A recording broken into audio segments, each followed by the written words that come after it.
I was on the helm at the time when Pearl Harbor happened. December 7th at midnight, I had the watch in the fire room from midnight to 4 o'clock in the morning. So everything was nice and quiet. This is still peacetime. So at 4 o'clock in the morning when I come off watch, I got up topside and I moved around, cooling off a little bit. It was still hot down in the fire room. And I was just looking out over the side of the ship, and the harbor was nice and quiet, and all the lights of the ship twinkling in the water.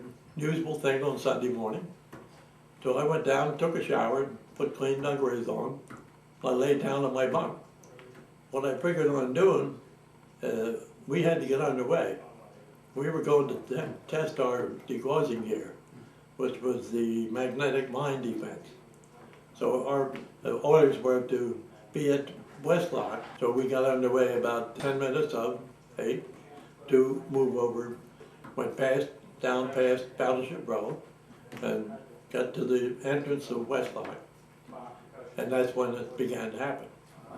So at this point, I'm still in my bunk, because in peacetime, you had to watch from midnight to 4 in the morning. You could sleep into 8 o'clock if you didn't want to bother with having breakfast. So I wasn't going to have breakfast anyway. So what I figured, we were only going to take about an hour or so of this. When we got back and tied up, I could go ashore. And I was going to go ashore and have a nice breakfast ashore and go out to Waikiki and maybe see a movie and so forth and so on, to enjoy myself and come back at the regular time. But as this turned out, we're over at Westlock, just at the opening of it, when they started dropping the bombs on Battleship Row. Now, Battleship Row is just a little bit behind us. So we see everything that's going on. Now, from Westlock to the opening of Pearl Harbor is not that far. You got to go past Hiccup Field, and then on out into the open ocean. So naturally, when an attack like that comes, a ship in a harbor wants to get to sea where they can maneuver. So our best bet was the captain was going to immediately get out of the harbor. So we turned us around, and about this time, I was awake. They had sounded general quarters. I came topside. My station would be number 2 fire room. So I had to get from the back end of the ship to about the middle of it. And I come out of the after deck house and looking toward the stern. And looking at the stern, I see a very strange sight. I see a lot of these people with hatchets, machetes, anything to get their hands on, knives, cutting the awnings down from the back of the ship. In the tropics, those metal decks got very hot. So they had awnings that went over the back and over the front of the ship. The one in the back went over number 4 gun. So they were trying to get number 4 gun loose. What they were doing, they weren't crazy. I thought they were out of their mind. So I start forward on the starboard side and see a friend of mine there, machinist mate. I asked him, what's going on? He said, well, the Japs are bombing the hell out of the place.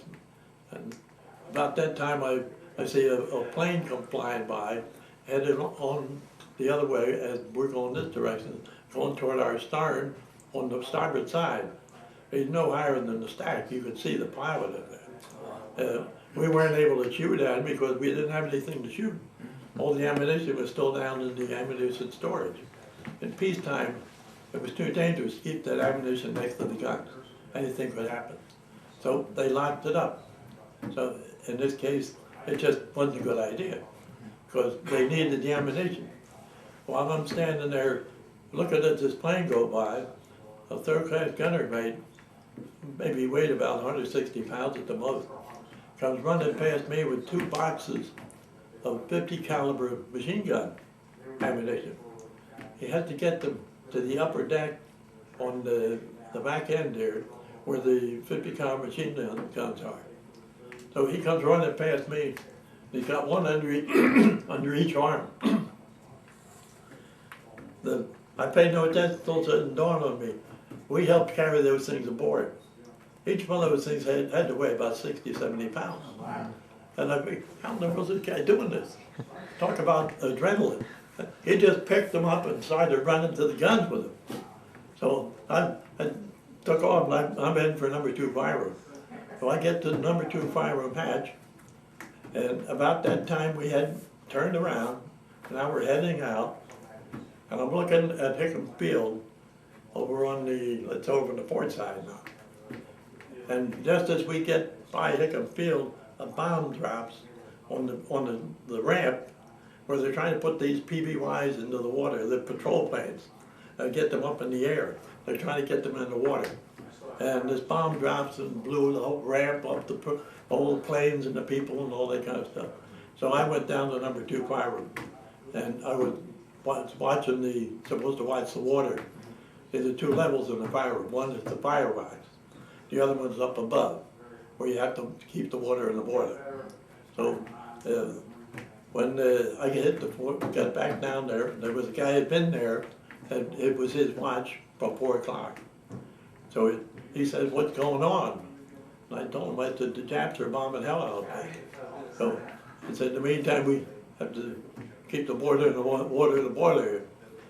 So we're just about to settle down to doing that, and the ship starts shaking back and forth like crazy. I'm holding on to the stanchion so it won't get thrown off. So is he. And the lights went out. Everything's black. Down below they can see a little bit by the fires in the boiler. Up above where we were, we couldn't see anything. But we're supposed to be keeping the water in the boiler, we can't see it. So I'm jumping up and down on the gratings, getting attention to people down below them. I hand up a flashlight so I can see where the water is. I finally get their attention. They hand it up. I find out where the water is.